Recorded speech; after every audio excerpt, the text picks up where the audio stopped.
Another thing, एक बार झूठ बोलने के ऊपर मैंने आपको पहले बताया था कि he never wanted me to लाई।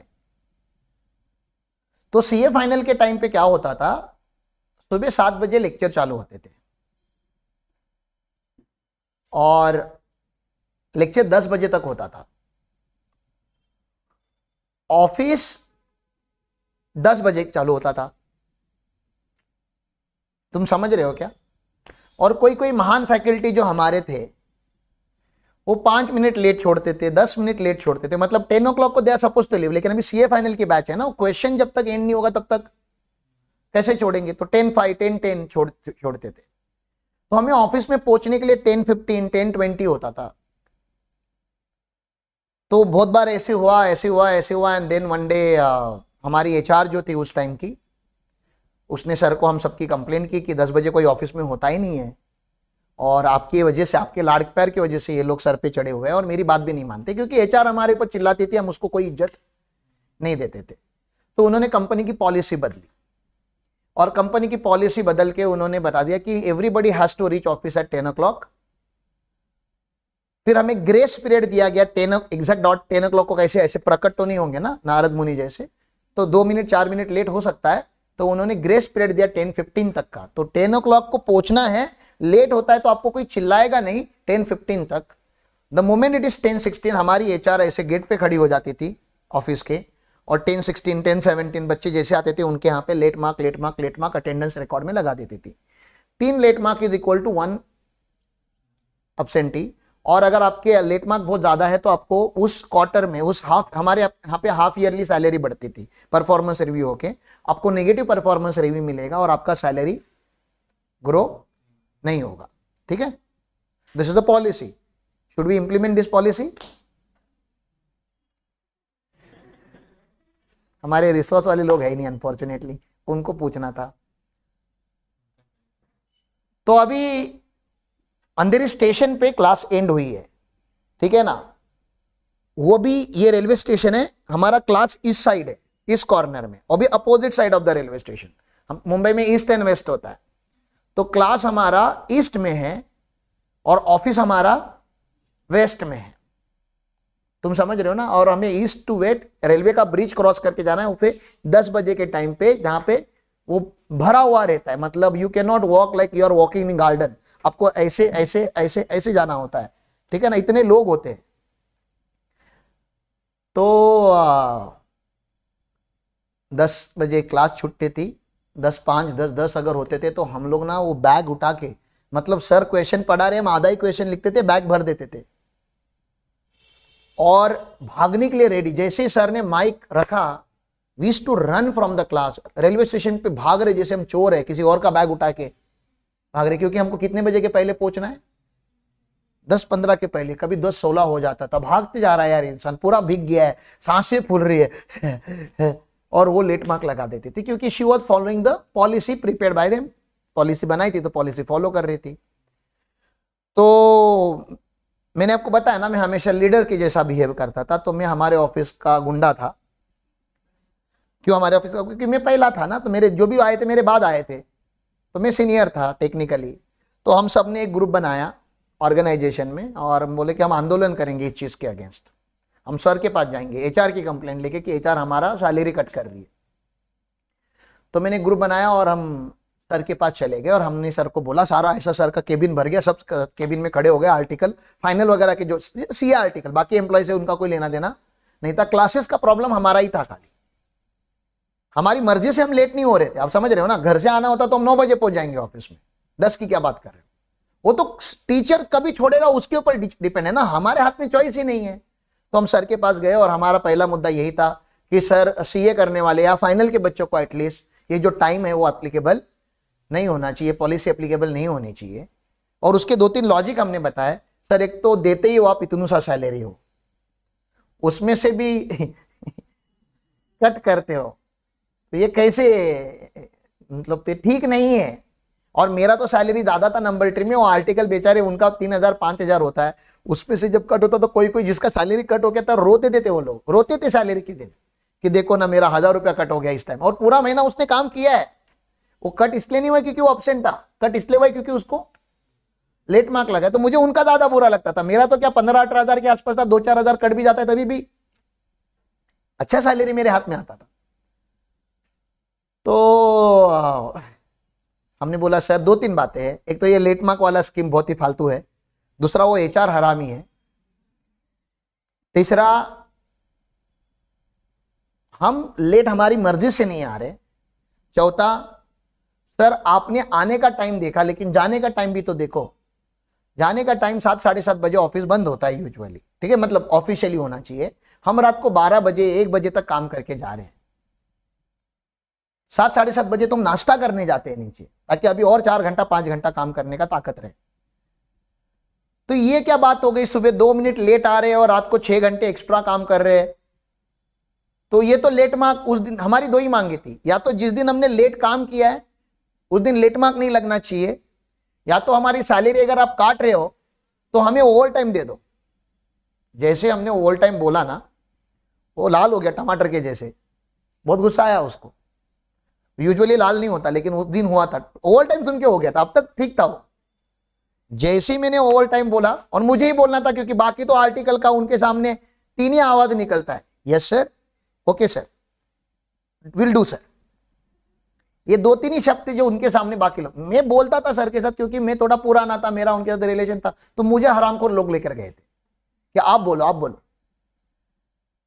अब सर ने बोला एक काम करते हैं, मैं आपको 2-3 बातें समझाता हूं कि आप नालायक क्यों। पहली बात, सुबह जो लॉ बनाया गया है वो सैलरी कट करने के एंगल से नहीं किया गया है। सैलरी कट इसलिए हो रही क्योंकि आपको फील होना चाहिए, तो आपको बैड फील हो रहा है ना, ये डिसिप्लिन लगाने के लिए की गई पॉलिसी है। शाम को आप जो एक्स्ट्रा काम कर रहे हो, जिसका ओवर टाइम मुझे मांग रहे हो, तो मुझे आपको एक बात बतानी है, आप ओवर टाइम करके कंपनी का फायदा नहीं करते, उसमें कंपनी का लॉस है, क्योंकि उतने घंटे कंप्यूटर चालू रहता है, उतने घंटे लाइट चालू रहती है, उतने घंटे एयर कंडीशन चालू रहता है, तो इसमें कंपनी का फायदा नहीं है, इसमें कंपनी का लॉस है। तीसरी बात उन्होंने बोली, तुम लोग एक्स्ट्रा काम इसलिए करते हो 7:30 बजे के बाद क्योंकि तुम लोगों को काम करने नहीं आता। जो तुम काम करते हो वो काम आधे घंटे में 1 घंटे में होना चाहिए, तुम उसको 4 घंटा लेके बैठे हो क्योंकि तुम लोग नालायक हो, तुमको आता नहीं, प्रिपरेशन नहीं है, तुम्हारी रीडिंग नहीं है, और तुम्हारी इनएफिशिएंसी का कॉस्ट कंपनी नहीं उठाएगी। ये सेंटेंस है, तुम्हारी इनएफिशिएंसी की कॉस्ट कंपनी नहीं उठाएगी। मैं तो बोलते कि मैं उल्टा लॉ लगाने का ट्राई करता हूं, अभी डरा रहे हमको अभी हो कि जो सुबह लेट आएगा उसको भी लेट मार्क लगना चाहिए, और जो शाम को लेट तक काम करेगा उसको भी लेट मार्क लगना चाहिए, उसका डबल सैलरी कट होना चाहिए। क्या हम ऐसा पॉलिसी लाए? नहीं, ऐसा हमको पूछा गया। अब हम क्या बोलेंगे? ओवर टाइम हमने कुछ नहीं मांगा, that was the one thing. जब हमने एज अ सैलरी में कुछ मांगा होगा शायद एज अ ग्रुप, तो ही इज लाइक दैट। तो आप लोग भी जब ओवर टाइम करते हो यहां पे, तो आपकी सैलरी कट होनी चाहिए, बिकॉज यू आर इनएफिशिएंट, ठीक है ना। ओवर टाइम मांगने मत आओ, हमारे पास तो मत आओ। आगे जाते हैं। कोई लोग बोलेंगे सर हम तो एफिशिएंट है, हमारा क्या? It's a group productivity, it's not a individual person productivity. Gurukul में हम कभी भी किसी इंडिविजुअल पर्सन को नहीं जज करेंगे, हम हमेशा ग्रुप लेवल को जज करेंगे। और कभी कभी तो हम लोग ऑफिस में इसलिए भी बैठे रहते, मैंने देखा है कि घर जाके करेंगे क्या। कुछ लोग ऑफिस में इसलिए भी रहते हैं ना ऋषि, घरी जाऊन काय करणार म्हणून ऑफिस मध्ये थांबतात। सो इट्स ओके, ठीक है ना, you use the facility that is available for you. ये सब आपके लिए ही है, खाली तोड़ फोड़ मत करो, बस संभाल के यूज करो। आगे चलता हूं। ऐसा एक बार और हुआ, वो जो आर्टिकलशिप का पीरियड था, यूजुअली मेरा सैलरी 6-6 महीने में इंक्रीज होता है, ठीक है ना। Every 6 month my salary got increase. I was awarded as the best employee of the organisation for couple of times in my period. मैं हमेशा नेशनल बता रहा हूँ, ईयरली जो एनुअल अवार्ड होते हैं उसमें I used to perform as the best employee of the year का, तो मुझे मेरी सैलरी हमेशा अच्छे से बढ़ती थी। वो जो पीरियड था उसमें सर ने मेरी सैलरी 1 रुपए से भी नहीं बढ़ाई। जब पहले 6 महीने में नहीं बढ़ाई तो मैंने अग्री किया कि यार ठीक है, मैंने शायद अच्छे से परफॉर्म नहीं किया करके मेरी सैलरी नहीं बढ़ी।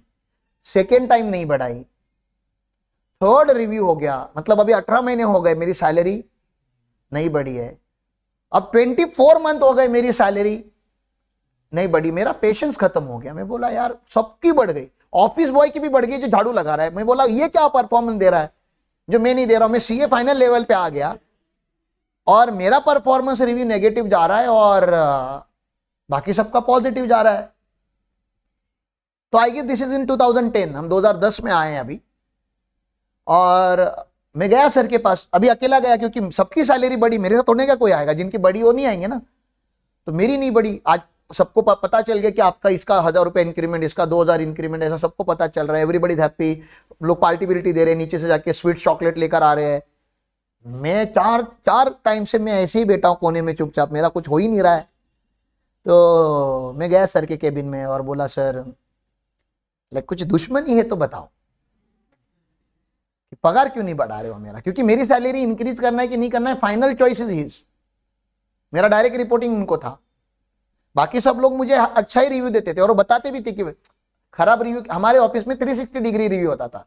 360 डिग्री रिव्यू का मतलब होता है मेरा जूनियर भी मुझे मार्क्स देगा, मेरे कलीग्स भी मुझे मार्क्स देंगे, मेरा इमीडिएट रिपोर्टिंग बॉस भी मुझे मार्क्स देगा और finally managing director of the company मुझे मार्क्स देगा, सब लोग मार्क्स देंगे। 360 डिग्री रिव्यू होता था। मैं नीचे वालों को तो बता के ही रखा था अगर तुमने मुझे आउट ऑफ नहीं दिए तो मैं तुम लोगों को बाद में देखता हूं तो मेरे आजू बाजू वाले मुझे आउट ऑफ ही देते थे, फिर भी मेरा सैलरी नहीं बढ़ता था क्योंकि वो रोक के रखे थे, सर ने रोक के रखा था। और एचआर को भी पूछती थी तो शी लाइक कि सर का डिसीजन है, मेरा नहीं है। तो मैं सर के पास गया, बोला कि क्यों मेरी सैलरी नहीं बढ़ा रहे हो आप। तो उन्होंने बोला जाओ आपका रिज्यूमे लेकर आओ। मैं बोला मैं कंपनी 2007 में ज्वाइन किया था ना, उसके बाद रिज्यूमे कौन 6 महीने में रिज्यूमे बनाता है क्या? अभी कंपनी जब अब नया रिज्यूमे कब बनाऊंगा, जब कंपनी छोड़नी होगी तब बनाऊंगा ना, अभी छोड़ने का तो कुछ मूड है नहीं। तो रिज्यूमे क्यों? बोलते नहीं आपका रिज्यूमे लेकर आओ। तो मैंने क्या किया, जो 2007 का मेरा जो बताया था आपको रिज्यूमे था उसको 2010 किया खाली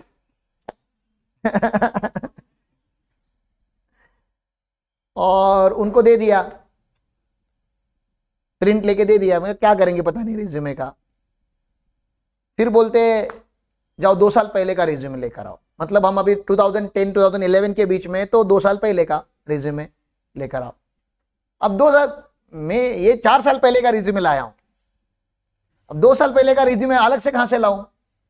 तो मैं गया फिर से सिस्टम पे, मैंने खाली क्या किया 2010 को शायद 2008 या 2009 किया होगा, जो भी डेट था, मतलब 2 साल पहले मैं चला गया डेट के हिसाब से, और सेम प्रिंट लेकर आया और सर के सामने रखा। इन्होंने पेन उठाया और सीए पता है ना ऐसे उल्टे टिक करते, पता है आपको, वाउचिंग हम उल्टा करते। तो इधर लिखा था नेम, इधर लिखा था name, Ram Patil, you know, language known Marathi Hindi English, Marathi Hindi English. Marital status पता है आपको ना, लिखा था मैंने उसमें, unmarried, date of birth, address, phone number, email ID, education 10, 12 जो भी मेरा हुआ था वही रिजल्ट यहाँ पे भी, एक्सपीरियंस वही जो बैंक का था, HSBC बैंक, बार्कलेस बैंक वही। हॉबीज में मैंने लिखा था लिसनिंग म्यूजिक, लिसनिंग सॉन्ग्स नहीं, सॉन्ग अलग होता है, मेरे को थोड़ी ना कि पता था सॉन्ग अलग होता है और म्यूजिक अलग होता है। मैंने लिखा था लिसनिंग म्यूजिक। बोलता है गाने नहीं सुनता तू? मैंने बोला नहीं सुनता हूं। तो बोलते म्यूजिक क्यों सुन रहा है? म्यूजिक मतलब जो बैकग्राउंड में चलता है ना, जो अरे वो रहते हैं कुछ शौकीन लोग जो खाली क्या सुनते हैं। सर को लगा मैं उस टाइप का शौकीन हूं कि मुझे खाली म्यूजिक सुनना है, सतार वगैरह टंग।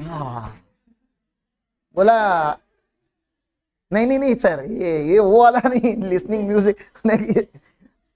मैंने बोला लिसनिंग सॉन्ग, तो उन्होंने करेक्ट किया उधर कि लिसनिंग सॉन्ग लिखो। फिर रीडिंग बुक सेकेंड हॉबी। तो बोलते which book you read recently? मैं बोला वो मॉड्यूल। बोलते सुनो राम, ये हॉबी पूछ रहा हूं मैं, मजबूरी नहीं। वो जो इंस्टीट्यूट ने मॉड्यूल दिए है ना, वो रीड करना आपकी मजबूरी है, हॉबी मतलब आपने कोई नॉवेल पढ़ा है, कोई स्पिरिचुअल टेक्स्ट पढ़ा है, कुछ ऐसा पढ़ा है जो पढ़ने की जरूरत नहीं और फिर पढ़ा है तो हॉबी में लिखते हैं। मैं बोला तो कट करता, वो मेरा हॉबी नहीं है, मेरे कुछ बुक वगैरह नहीं पढ़ता। फिर बोला ट्रैवलिंग, थर्ड हॉबी मेरी थी। क्या थी? जो है अभी भी है, I love to travel a lot. लेकिन तभी मैंने ट्रैवलिंग लिखा था और मुझे सर ने पूछा फिर कहाँ ट्रैवल किया रिसेंटली, यूरोप, कनाडा? बोला कहीं नहीं। बोलते जब हॉबी है तो ट्रैवल करो। मैंने बोला टाइम और पैसे दोनों नहीं। बोलते हैं ट्रैवल करने के लिए ना पैसे लगते हैं ना टाइम, एक इच्छा शक्ति लगती है, बाकी सब मैनेज हो जाता है। तो he is the traveller, so I am also a traveller. He loves mountain, so I love mountain. तो हम दोनों भी पहाड़ों पे जाते हैं यूजुअली ट्रैवल करने के लिए। तो उन्होंने हॉबीज कट कर दी मेरी सारी। ऐसा मतलब जलील कर रहे मुझको, आप समझ रहे हो ना। मेरा इंटरव्यू हो रहा है, 3 साल 3.5 साल मैंने कंपनी में काम किया, अभी मेरा इंटरव्यू ले रहे हैं। और फिर दोनों रिज्यूमे मेरे सामने रख के बोलते बता 2 साल में इसमें क्या अलग दिख रहा है तुझको? तो मुझे तो दिखा कि कुछ है ही नहीं, क्योंकि मैंने खुद ही खाली तारीख ही चेंज की थी। मैंने बोला डेट। तो बोलते नंबर ट्री में हम सैलरी कभी नहीं बढ़ाएंगे क्योंकि आप सीनियर बने हो बाय एज। मेरे अंदर होता ना कि मैं यहाँ पे सबसे सीनियर मोस्ट एम्प्लॉई है, मैं यहाँ का सबसे बड़ा, मैं राजा यहाँ का, मैं यहाँ का राधे भैया। तो सर ने बताया तेरा यहाँ पे ईयर चेंज होता है करके सैलरी चेंज नहीं होगी, तेरी औकात बदलेगी तो ही सैलरी बदलेगी। तो आप लोगों को एक मेरा मैसेज थ्रू महताब से, हर साल अपना रिज्यूमे बनाओ। आपको इंटरव्यू नहीं देना है लेकिन एटलीस्ट और रिज्यूमे ऐसा बनाओ जो जेन्यून है। लिसनिंग म्यूजिक मत डालो, जो सच में है, जो सच है वो लिखो। और फिर आपको पता चलेगा कि लिखने जैसा कुछ है ही नहीं। फिर सोचो कि अभी इसमें क्या लिखा जाए, and then do those things in this year, ताकि अगले साल एटलीस्ट वो चीज ऐड हो जाए। कोई एग्जाम देनी तो दे दो, 6 महीने में कोई एग्जाम्स होते हैं, कोई डिप्लोमाज होते हैं 3-3 महीने के होते हैं। टैली आपको पहले नहीं आता था, अभी आ रहा है तो आप स्किल में टैली ऐड कर सकते हो। Communication skill last year weak था, इस साल थोड़ा बढ़ा सकते हो। एक आध किताब अगर पहले नहीं पढ़ी थी अभी पढ़ लो, छोटी छोटी किताबें भी आती है 50-50 पेजेस की, पढ़ के खत्म करो ना। एंड देन राइट डाउन कि जो मेरी हॉबी है वो is the reading book, and then you can say somebody okay I read this book recently and I learn this is from this book. तो क्रिएट योर जेन्युइन रिज्यूमे। और आजकल में अगर कर सकते हो तो 1-2 दिन में करो, and then you can take help from me also या रिसोर्स टीम से कि वो रिज्यूमे वैसे ही होना चाहिए कि नहीं होना चाहिए, आपकी औकात वैसे होनी चाहिए कि नहीं होनी चाहिए। And then you write down what you should do. तभी से लेके जब ये 2010 के आसपास है, 2011, 2010 एंड 2011 के बीच में, इस फाइनेंशियल ईयर में मुझे ये कान मंत्र मिला था कि आपका रिज्यूमे हर साल बदलना चाहिए। You create my resume every year it will look different. Every year I have met new people, I have attended seminars, I have undergone trainings, I have read certain things जो मैंने इसके पहले नहीं सीखी थी। मैंने ऐसे प्लेसेस को विजिट किया है जो इसके पहले नहीं किया था। मैं वैसे एग्ज़ाम दे रहा हूँ जिसके पहले नहीं दिए थे। मुझे आज LLB करने की कोई ज़रूरत नहीं है। I am just doing it क्योंकि अगर 5 साल के बाद अगर सर मुझे मिलते 2030 में और बोलते 2025 का रिज्यूमे लेकर आ, और अगर ये दोनों सेम दिखते हैं, then I did not learn anything from him. आपको क्या लग रहा है मेरा 2025 का रिज्यूमे और 2030 का रिज्यूमे सेम होना चाहिए? नहीं ना, it should be completely different. So please build your resume, meaning thereby build your personality, and you have limited time, and judge yourself। Resume लेके बैठो, चेक करो रिज्यूमे में क्या क्या होता है। तो पर्सनल होती है, तो पर्सनालिटी में कुछ ना कुछ चेंज होना चाहिए। एकेडमिक्स होता है, एकेडमिक्स में हमेशा चीजें ऐड होनी चाहिए। एक्सपीरियंस होता है, उसमें चीजें ऐड होनी चाहिए। स्किल होता है, उसमें चीजें ऐड होनी चाहिए। लैंग्वेज होता है, कम्युनिकेशन स्किल, उसमें भी चीजें ऐड होनी चाहिए। एंड मोस्ट इंपॉर्टेंटली हॉबीज होता है, उसमें भी चीजें ऐड होनी चाहिए। Learn something. आपको डांस अच्छा नहीं लगता, still this year at least learn garba and then write down learning dance initial level beginner. Swimming नहीं आता इस साल सीखो, ड्राइविंग नहीं आता इस साल सीखो, but learn something which is known as skill. खाना बनाने नहीं आता, बहुत सारे लड़कियों को नहीं आता, इस साल सीखो। दाल सब्जी तो बनाना सीखो, राइस बनाना सीखो, सबसे आसान है, कुछ मसाला नहीं डालना है उसके अंदर, बस सीखो and then write down there, क्योंकि it should be your reality. Don't write, don't copy someone else resume. मेरी पर्सनालिटी आप कॉपी कर पाओगे क्या? तो मैंने देखा यहाँ के नालायक बच्चे साइबर कैफे वाले से रिज्यूमे बना के लेते हैं। जो साइबर कैफे चला रहा है वो आपकी औकात लिखेगा। करियर ऑब्जेक्टिव कभी पढ़ के देखा आपने अपने रिज्यूमे में?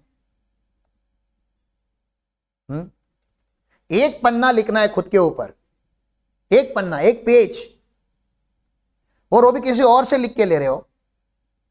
खुद लिखो और जो है वो लिखो, और फिर जो है वो ऐसे लगना चाहिए कि ये कुछ भी नहीं है, तो ये कैसे होना चाहिए उसके ऊपर काम करो, और उसके लिए ये सब बना के रखा हुआ है। Can we have that kind of culture here again? Can we make resume every year? हाँ, एवरी ईयर बनाएंगे और हम रखेंगे रिकॉर्ड में। रिसोर्स टीम है नहीं मेरी, please pass on this message to them. हाँ, छोटी है। हाँ, keep resume every year by year. हम सबके क्या चाहिए? हमको रिज्यूमे चाहिए, and you compare last year resume with current year. ठीक है ना? कंपेयर करो, और कंपेयर करके क्या करो, उनको गाइडेंस दो कि देख भाई ऑलमोस्ट सेम है। जब इंसान नहीं बदला तो उसकी औकात नहीं बदली, और जिसकी औकात नहीं बदली उसका इनकम कैसे बदलेगा? और जब एजुकेशन चेंज हो गया, एक्सपीरियंस चेंज हो गया, स्किल चेंज हो गया, हॉबी चेंज होगी, तो पर्सनैलिटी चेंज होगी, और जिसकी पर्सनैलिटी चेंज हो गई उसकी इनकम क्या, उसकी पूरी लाइफ बदल जाएगी, उसका स्टेटस चेंज हो जाएगा। आप लोग अभी अपने आप को पास्ट में जाके देखो, पिछले 5 साल से कुछ बड़ी चीज आपने ना सीखी है ना की है, इसलिए लास्ट 5 इयर्स में आपके साथ कोई बहुत बड़ा ट्रांसफॉर्मेटिव अनुभव आपके पास बताने जैसा नहीं है। यस और नो? तो can we have that kind of attitude? देखो, ये सब स्टोरीज खाली ऐसे, मैं तुम्हारी ग्रैंड मदर नहीं हूं और तुम अभी सोने नहीं आए हो क्या? दादी कुछ स्टोरी सुनाओ तो बहुत अच्छे से नींद आएगी। These are not stories, this is history।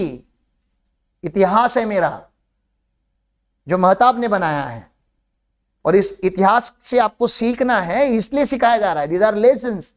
किसी कॉलेज में ये नहीं सिखाया जाएगा, आपके घरों में ये नहीं सिखाया जाएगा, किसी बुक में ये लिखा हुआ नहीं है कि ये ऐसे होता। कहीं पढ़ा है आप लोगों ने ऐसे 2 रिज्यूमे बनाओ? यही सिखा ना, और मुझे उन्होंने सिखाया हुआ है, मैं भूल जाता तो। अरे औकात बनानी भी होती है, ये भी किसी ने बताना चाहिए ना, तभी तो बनाना चालू करोगे। आपको 5 साल पहले कोई आके बताया क्या, बेटा पर्सनालिटी बिल्ड करो, बिल्ड करने से होती है? मुझे बताया गया था, मुझे भी नहीं पता था कि बिल्ड करनी होती है। जलील करके 2 साल सैलरी नहीं बढ़ा के पहली शिक्षा दी, शिक्षा मतलब समझते हो ना, पनिशमेंट दी, फिर शिक्षा दी, एजुकेशन। पहले पनिश किया 2 साल, क्योंकि अगर पनिश नहीं करते तो उसकी इंटेंसिटी, उसका इंपॉर्टेंस नहीं समझता। तो महताब सर ने जो लेसन दिया, ऐसे नहीं कि बहुत प्यार से आओ बेटा मैं तुमको आज एक लेसन सिखाता हूं, ऐसे नहीं दिए। वो टॉर्चर किया पहले मेरे को और फिर लेसन सिखाया।